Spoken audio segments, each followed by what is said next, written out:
예수께서 나가사 습관을 따라 감람산에 가시매 제자들도 따라갔더니 그곳에 이르러 그들에게 이르시되 유혹에 빠지지 않게 기도하라 하시고 그들을 떠나 돌 던질 만큼 가서 무릎을 꿇고 기도하여 이르시되 아버지여 만일 아버지의 뜻이거든 이 잔을 내게서 옮기시옵소서. 그러나 내 원대로 마시옵고 아버지의 원대로 되기를 원하나이다 하시니 천사가 하늘로부터 예수께 나타나 힘을 더하더라.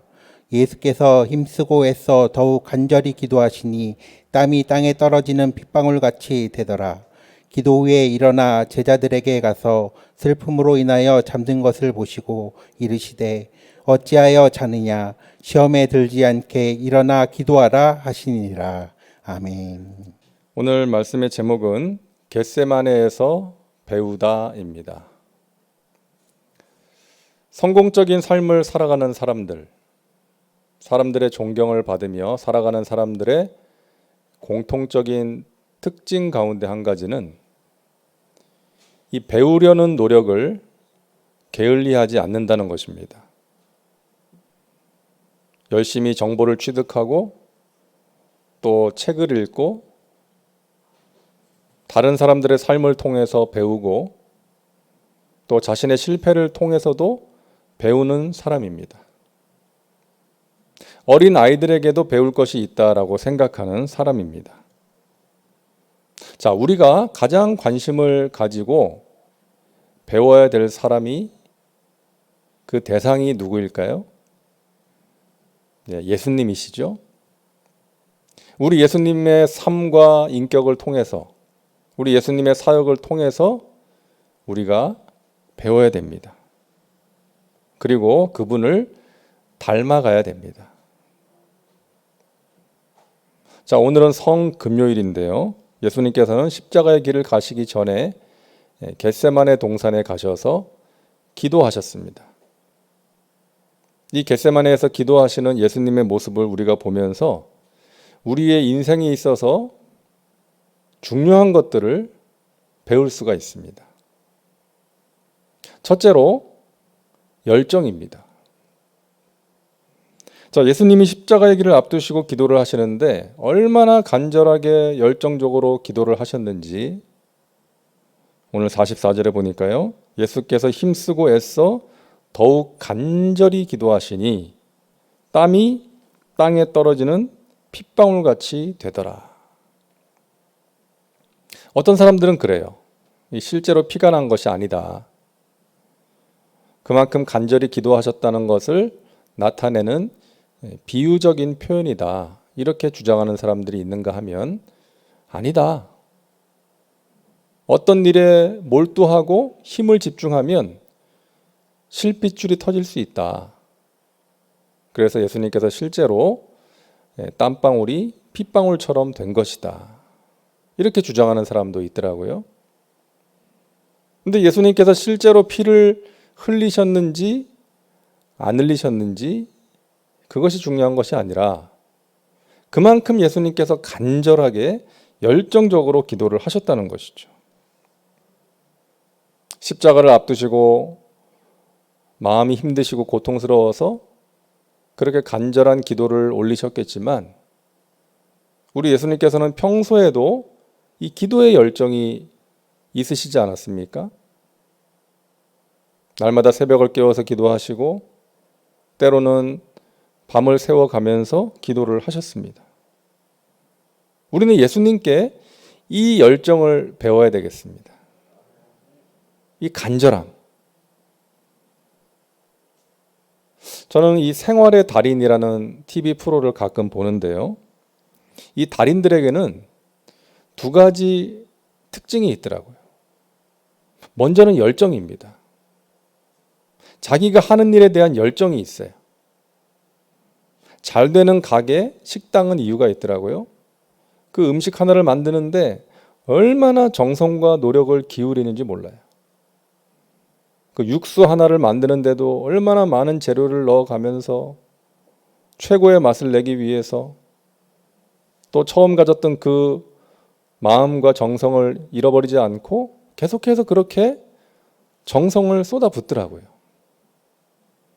그러니까 자기가 하는 일에 열정이 있는 사람이 달인이 되는 것입니다. 그리고 또 한 가지는 지속적으로 한다는 거예요. 달인은 오랜 세월 지속적으로 그 일을 하고 있더라고요. 그러니까 지루한 반복이 달인을 만드는 것입니다. 지루한 반복이 달인을 만드는 거예요. 여러분, 열심과 끈기가 중요합니다.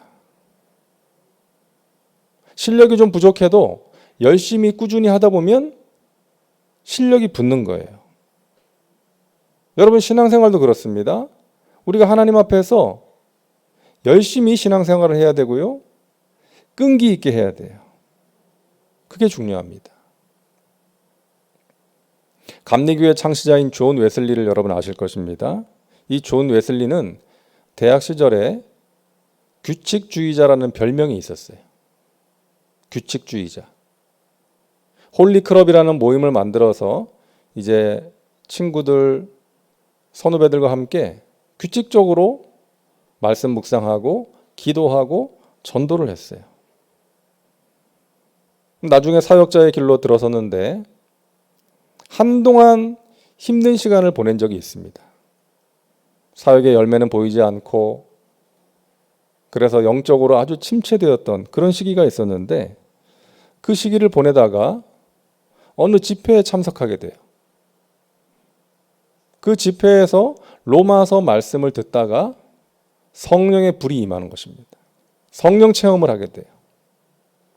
그게 다시금 하나님이 주시는 능력으로 열정을 가지고 이제 사역의 현장에 뛰어들게 되었고 성령의 도우심과 능력으로 하나님께서 기뻐하시는 사역의 열매도 거두게 되었던 것입니다. 우리는 이 존 웨슬리를 보면서 알 수 있는 중요한 사실이 있어요. 먼저는 이 웨슬리는 어릴 때부터 성경을 많이 읽었어요.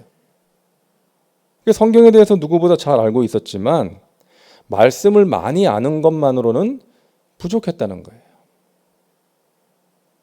성령의 능력이 임하는 것이 중요하다는 것입니다. 말씀을 많이 아는 것이 중요한 것이 아니라 그 말씀이 나에게 능력이 되기 위해서는 성령의 능력, 우리가 말하는 성령 충만이 필요하다는 거예요. 말씀이 장작과 같은 것이라면 성령 체험이 불과 같은 것입니다. 성령의 불이 임할 때 우리가 알고 있는 말씀이 우리의 삶 가운데 우리 자신에게 능력으로 나타날 수가 있다는 거예요. 그리고 또 한 가지 알 수 있는 것은 이미 말씀드린 것처럼 지속적으로 하는 것이 중요하다는 것입니다. 이 웨슬리는 그동안 로마서 말씀을 많이 읽었어요. 알고 있었어요. 하지만 그날 그 집회에 참석해서 들은 로마서 말씀이 이 사람을 변화시킨 거예요. 내가 알고 있어. 내가 로마서 말씀을 많이 알고 있어. 여기서 만족했다면 새롭게 될 수가 없었겠죠. 하지만 그 집회에 참석해서 또 반복해서 그 말씀을 들었을 때에 그때 들은 그 말씀이 이 사람의 삶을 다시금 일으켜 세운 것입니다. 그래서 우리가 꾸준히 말씀을 듣고 말씀을 읽는 노력을 게을리하지 말아야 된다는 거예요. 그 말씀이 어느 순간에 내 마음에 불꽃을 일으키고 나를 새롭게 하는 능력이 될 수 있다는 것 여러분 기억하시기를 바랍니다. 예전에 우리 원로 목사님께서 조영기 원로 목사님께서 자주 하신 말씀이 있잖아요. 콩나물을 키울 때 물은 다 밑으로 빠져나가지만 콩나물은 자란다는 것이죠. 이처럼 우리가 날마다 하는 어떤 말씀과 기도 생활이 어떤 때는 우리에게 별 도움이 되지 않는 것처럼 느껴질 수도 있어요. 어떤 때는 별로 은혜도 되지 않고 마음에 감동도 없을 때가 있지 않습니까? 하지만 그럼에도 불구하고 지속적으로 할 때 우리가 알지 못하는 사이에 그 말씀과 기도 생활이 우리의 영혼을 자라게 하고 강하게 한다는 것입니다. 영적으로 우리를 강하게 만드는 거예요. 그리고 어느 순간에, 위기의 순간에 우리가 그 말씀이 떠오르고 우리를 새롭게 하는 위로와 소망과 능력의 말씀이 될 수 있다는 것입니다. 그래서 꾸준하게 우리가 하나님 말씀 앞에 서고 꾸준하게 기도하는 것이 중요하다는 것입니다. 그래서 여러분 날마다 하나님 말씀과 함께 하시고 날마다 깨어서 기도하시고 금요 성령 대망에 여러분 꾸준히 이 시간을 통해서 하나님 앞에 나아가 기도하심으로 하나님께서 베풀어 주시는 귀한 은혜 경험하시기를 주님의 이름으로 축원합니다. 여러분 우리는 분주함을 부지런함으로 착각하지 말아야 돼요. 아무리 분주하게 열심히 바쁘게 산다 하더라도 중요한 일을 하지 않으면 그 부지런한 것이 아닙니다. 무엇이 중요한 일입니까? 우리 예수님께서 말씀하신 두 가지 계명, 하나님을 사랑하고 이웃을 사랑하는 거예요. 우리가 아무리 분주하고 바쁘게 살아도 하나님 사랑하는 일을 하지 못하면, 하나님 앞에 나가 하나님을 예배하고 하나님과의 친밀한 교제인 기도를 게을리한다면 그 사람은 부지런한 사람으로 하나님께서 인정하시지 않는다는 것입니다. 분주하게는 살아도 부지런한 것은 아니에요. 또한 내 이웃을 사랑하고 섬기는 일을 하지 않는다면 그 또한 마찬가지라는 것입니다. 우리 예수님께서는 항상 급한 일보다 중요한 일을 먼저 하셨어요. 사람들이 예수님의 말씀을 듣고 병을 고침받기 위해서 예수님께 몰려오는데 예수님은 한적한 곳으로 물러가셔서 기도하셨어요. 만약 오늘날 제가 그렇게 한다면 아마 여러분 항의 많이 하실 거예요. 아니 목사님이 내가 말씀 듣겠다고 갔는데 기도 받으러 갔는데 그렇게 했다고. 근데 예수님께서 그렇게 하신 거예요. 왜? 중요한 일이기 때문에. 어떤 일 때문에 중요한 일을 놓치지 않으셨다는 거예요. 여러분 우리도 마찬가지입니다. 우리에게 주어진 급한 일, 바쁜 일보다 하나님과의 그 관계 여러분 중요하게 여기시고 무엇보다 그것을 우선순위로 삼으시고 실천하며 살아가시기를 바랍니다. 그럴 때 하나님께서 우리의 영혼을 만족해 해주시고 이 험한 세상에서 마귀와의 영적 싸움에서 승리하게 도와주시고 우리의 마음과 생각을 하나님께서 지켜주시고 이끌어 주실 줄로 믿습니다. 우리의 인생에서 무엇이 중요한 것인가? 나의 인생에 있어서 정말 중요한 것이 무엇인가? 항상 생각하면서 살아가야 한다는 거예요. 그리고 그 일에 힘들어도 열심을 내야 한다는 것입니다. 자, 둘째로 우리가 겟세마네에서 기도하시는 예수님을 통해서 배울 수 있는 것은 실천입니다. 실천, 실행. 우리 예수님은 십자가의 길을 앞두시고 심히 고민하시고 슬퍼하셨잖아요. 마태복음 26장 37절과 38절입니다. 베드로와 세베대의 두 아들을 데리고 가실새 고민하고 슬퍼하사 이에 말씀하시되 내 마음이 매우 고민하여 죽게 되었으니 너희는 여기 머물러 나와 함께 깨어 있으라 하시고.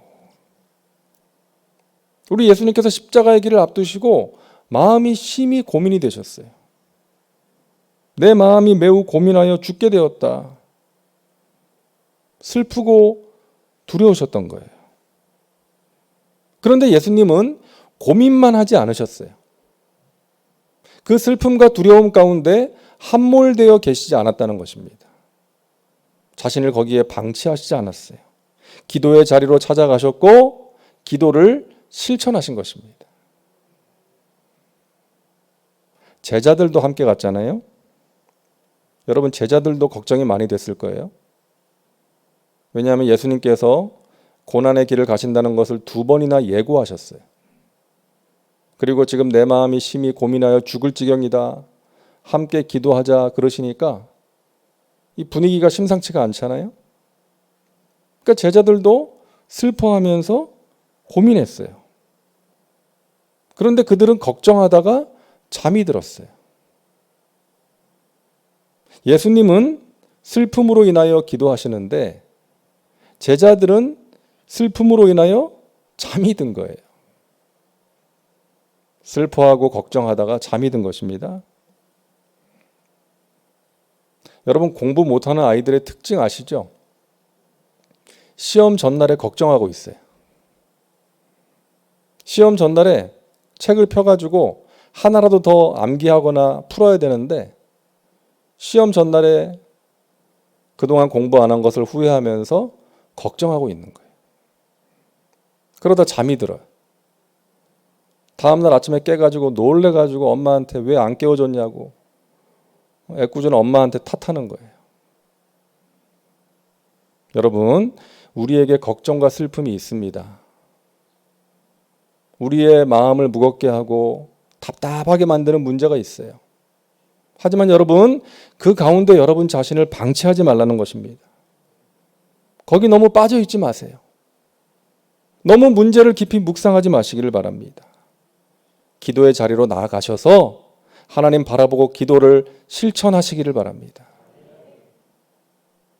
염려할 것이 있지만 아무것도 염려하지 말고, 염려하는 것은 유익이 없으니까 염려 대신에 기도를 선택하고 기도를 실천하면 모든 지각에 뛰어난 하나님의 평강이 그리스도 예수 안에서 너희 마음과 생각을 지켜주실 것이다.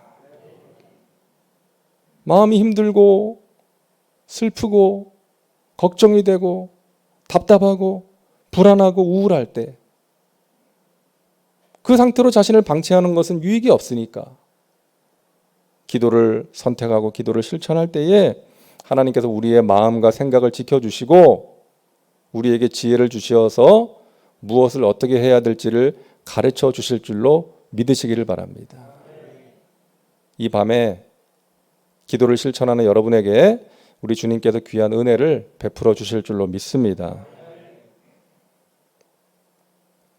우리는 예수님의 열정을 배워야 됩니다. 그런데 열정보다 중요한 것이 뭐예요? 방향입니다. 잘못된 방향으로 열심히 달려가면 달려갈수록 멀어지는 거예요. 목적지가 부산인데 강릉 쪽을 향해서 열심히 달려가면 갈수록 목적지에서는 멀어지는 거 아니겠어요? 그래서 열심보다 중요한 것은 방향이에요. 내 뜻대로 열심히 하면 하나님의 뜻과는 멀어질 수 있어요. 내 생각대로 살아가면 하나님의 선하신 뜻과는 멀어질 수 있다는 것입니다. 기도도 마찬가지예요. 우리가 올바른 방향을 잡기 위해서 하나님 기뻐하시는 삶, 하나님의 뜻대로 살아가기 위해서 기도가 중요한 것입니다. 그래서 우리 예수님은 열정적으로 사역하셨지만 그와 함께 날마다 기도의 자리로 나아가셨던 거예요. 우리가 겟세마네에서 예수님께 배워야 되는 기도가 있지 않습니까? 아버지여, 나의 원대로 마시옵고 아버지의 원대로 되기를 원합니다. 이 기도가 우리에게 필요한 기도라는 거예요. 여러분, 기도를 많이 하는 것보다 더 중요한 것은 기도를 바르게 하는 것입니다. 제가 예전에 어느 교회에 이제 말씀을 전하러 갔는데요. 그 교회 주보를 보게 됐어요. 이제 주보를 보는데 이제 교회 소식 광고란에 어느 기도회에 대한 광고가 있더라고요. 무슨 기도회 날짜가 있고 그 밑에 기도 제목을 써놨는데요. 그 기도 제목을 보다가 제가 깜짝 놀랐습니다. 기도 제목 1번이 11조 1,000만 원이었어요. 11조 1,000만 원. 11조를 1,000만 원 할 정도로 많은 돈을 벌기를 기도하라는 거예요. 여러분 어떻습니까? 이 기도 제목. 하나님께서 그 기도를 기뻐하실까요? 물론 개인적으로 기도할 때는 어떤 그런 소원과 목표를 가지고 기도할 수 있어요. 그건 뭐 그 사람 자유니까. 하지만 교회에서 실시하는 공적인 기도회에서 그러한 기도 제목으로 기도한다는 것은 문제가 있는 거 아니겠습니까, 여러분? 제가 참 마음이 아팠어요. 그 교회가 빚이 많은 교회였거든요. 그래서 그 빚을 해결하기 위해서 교인들이 헌금을 많이 해야 되니까 그걸 바라는 마음으로 그런 기도를 하자고 했던 것 같아요. 그 목사님은 기도를 많이 하기로 소문난 분이었고 또 기도를 강조한다고 제가 알고 갔는데 제가 그때 확실하게 느낀 것이 있습니다. 깨달은 것이. 기도를 많이 하는 것보다 중요한 것은 기도를 바르게 하는 것이구나. 하나님의 뜻대로 기도하는 것이 중요하다는 거예요. 하나님께서 기뻐하시는 기도. 여러분 이 밤에 우리의 기도가 그런 기도 될 수 있기를 바랍니다. 올바른 방향의 기도를 드려야 되는 거예요. 열심히 기도하는 것도 중요하지만 우리가 열심히 기도하면 우리 안에 거하시는 성령님께서 우리가 어떻게 기도해야 될지를 가르쳐 주시잖아요. 우리의 기도를 인도해 주시잖아요. 내 어떤 욕심을 따라 구하는 것이 아니라 내 인간적인 생각을 따라 구하는 것이 아니라 하나님의 기쁘신 뜻을 위한 거룩한 소원을 가지고 기도하게 되는 것입니다. 그리고 그러한 기도에 하나님께서 기뻐하심으로 응답해 주시는 거예요. 저와 여러분의 기도가 그런 기도 되기를 주님의 이름으로 축원합니다. 그리고 세 번째로 우리가 겟세마네에서 예수님께 배울 수 있는 것은 존중이에요. 존중. 자, 기도하지 않고 잠자는 제자들에게 예수님께서 뭐라고 말씀하세요? 41절이죠. 마음에는 원이로되 육신이 약하도다. 시험에 들지 않도록 깨어서 기도해야 된다. 지금 예수님은 십자가를 앞두시고 마음이 고민이 돼가지고 죽을 지경으로 기도를 하시는데 좀 같이 기도하자 그랬는데 제자들은 잠이 들어버렸어요. 근데 그런 제자들을 향해서 우리 같으면 어떻게 하겠어요? 아유 막 화가 나가지고 너 어떻게 그럴 수 있냐? 내가 지금 십자가를 앞두고 같이 기도하자 그러는데 어떻게 잘 수 있어? 막 이렇게 할 것 같은데 예수님께서는 시험에 들지 않도록 깨어서 기도해야 된다. 마음에는 원이로되 육신이 약하도다. 아마 이런 톤으로 말씀하시지 않았을까 생각합니다. 제자들을 미워하는 마음으로 무시하는 마음으로 말씀하신 것이 아니라 사랑으로 말씀하시지 않았을까요? 지금은 부족한 제자들이지만 앞으로 잘 되기를 바라는 마음으로 그 제자들이 하나님의 귀한 일을 하기를 기대하는 마음으로 존중하는 마음으로 말씀해 주신 거예요. 결국 예수님의 그 존중과 인내로 인해서 나중에 제자들이 성령 받고 얼마나 귀한 일을 했습니까? 사랑하는 여러분, 독이 있는 질책은 사람을 죽입니다. 하지만 사랑이 담긴 질책은 그 사람을 살리는 거예요. 그러니까 여러분이 누군가를 야단을 칠 때도 잘못을 지적하실 때에도 존중하는 마음으로 하는 것과 그렇지 않은 것은 엄청난 차이가 있다는 거예요. 제가 말씀드렸나요? 전교생이 2명이 있는 시골 학교에서 그러니까 선생님 1명, 학생 2명이에요. 어느 날 시험을 보는데 이 두 놈이 컨닝을 하더래요. 막 서로 물어보고 막 가르쳐주고 그래. 이 선생님이 화가 나가지고 어이가 없어가지고 야단을 치는데 이렇게 야단을 쳤대요. 야 이놈들아, 전교 1등하고 2등이 컨닝하면 어떡하냐? 그랬더니 이 아이들이 그 다음부터 컨닝을 안 하더래요. 내가 전교 1등, 2등인데. 참 지혜로운 선생님 아니겠습니까? 화가 났지만 그 순간 재치 있게 그 아이들에게 그렇게 동기부여를 해준 거죠. 사랑하는 여러분, 우리가 누군가에게 한마디 해야 될 때가 있지 않습니까? 자녀들이나 배우자에게 한 소리 해야 될 때가 있어요. 그때 여러분 독을 담아서 하지 마시고 존중하는 마음을 담아서 하시기를 바랍니다. 이게 정말 쉽지 않지만 그렇게 해야 돼요. 어떤 사람은 그래요. 자기가 바른 말하는 은사가 있다고. 근데 여러분, 사랑이 없는 바른 말은요, 그 사람을 죽입니다. 공동체를 힘들게 하는 거예요. 오히려 말 안 하는 게 낫습니다. 사랑이 담긴 바른 말이 그 사람을 세우고 공동체를 살리는 거예요. 저와 여러분의 말이 사랑이 담긴 말이 될 수 있기를 바랍니다. 여러분, 사랑의 확신이 있을 때 질책하시고 지적하세요. 교회를 사랑하는 마음으로, 그 사람을 사랑하는 마음으로 말씀해 주시기를 바랍니다. 어느 목사님이 설교를 마치고 내려왔는데 사모님한테 그랬어요. 여보, 나 오늘 설교 죽 썼다. 죽 썼어. 목사님들은 알거든요. 근데 사모님이 그랬대요. 아이고, 여보, 왜 당신은 설교를 항상 그렇게 해요? 다른 목사님들은 설교도 잘하더만 당신은 왜 그래요? 이러지 않고, 여보, 죽이 얼마나 맛있는데, 얼마나 영양가가 많은데요.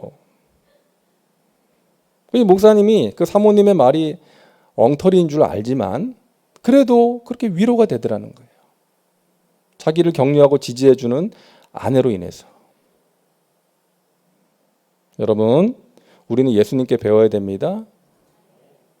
사랑으로, 존중하는 마음으로 남을 나보다 낫게 여기고, 사랑으로 섬기는 우리의 관계가 될 때에 우리의 가정과 우리의 교회, 우리 공동체가 사랑으로 행복한 공동체가 될 줄로 믿습니다. 그런 말과 행동을 할 때 우리 교회와 우리의 가정과 이 사회가 조금이라도 더 밝고 따뜻한 사회가 되지 않을까. 그리고 그럴 때 우리가 예수 그리스도의 향기를 내 주위 사람들에게 전할 수가 있는 것입니다. 여러분, 겟세마네에서 기도하시는 예수님의 모습을 보면서 예수님의 그 열정을 본받으시고 우리가 알고 있는 것을 실천하고 또 내 곁에 있는 사람을 절대로 무시하지 말고 함부로 정죄하지 말고 주님의 마음으로 기도해 주시고 성령께서 그 사람을 붙드셔서 하나님의 뜻대로 살아갈 수 있도록 해달라고, 우리 교회가 그런 교회 될 수 있도록 해달라고, 하나님의 선하신 뜻을 이루어 주옵시고 주님의 기쁨이 되기를 힘쓰게 하셔서 성령의 능력을 경험하고 사랑으로 행복하고 사명을 기쁨으로 감당하는 또 다음 세대를 세울 수 있는 그런 믿음의 공동체 되게 하여 주시옵소서. 그 간절한 우리의 기도를 통해서 하나님께서 일하실 줄로 믿습니다. 하나님의 선하신 뜻을 우리 개인과 가정과 교회 가운데 반드시 이루어 주실 줄로 믿습니다. 저와 여러분의 삶이 더욱더 복되고 풍성한 삶이 될 줄로 믿습니다. 기도합니다. 하나님, 성금요일을 우리가 보내고 있습니다. 우리 예수님께서 십자가의 길을 가신 이 밤에 겟세마네에서 땀방울이 핏방울이 될 정도로 간절하게 기도하신 그 예수님의 모습을 우리가 봅니다. 그 예수님을 통해서 우리가 귀한 것을 배우게 하시니 감사합니다. 아버지 하나님, 우리가 나이가 들어가면서 육신의 힘은 점점 빠질 수 있지만 예수님의 열정을 닮아서 하나님께 드리는 기도, 하나님께 드리는 예배, 하나님의 말씀과 함께 살아가는 삶, 열정적으로 감당할 수 있도록 인도하여 주시옵소서. 연약한 무릎을 일으켜 세워 주옵시고 낙심과 좌절 가운데 빠져있지 말게 하시고 우리가 알고 있는 귀한 진리를 실천할 수 있도록 우리를 붙드시고 이끌어 주시옵소서. 하나님, 나보다 남을 낫게 여기기를 원합니다. 존중하며 살게 하여 주옵소서. 우리의 말과 행동이 우리 주위의 사람들과 공동체를 살리는 것이 되게 하여 주옵시고 하나님께서 받으실 만한 것이 되게 하여 주옵소서. 이 밤에 기도할 때 우리의 기도가 하나님 보좌에 상달되는 기도요, 하늘 문을 여는 기도가 되게 하여 주시옵소서. 감사드리며 예수님의 이름으로 기도하옵나이다. 아멘.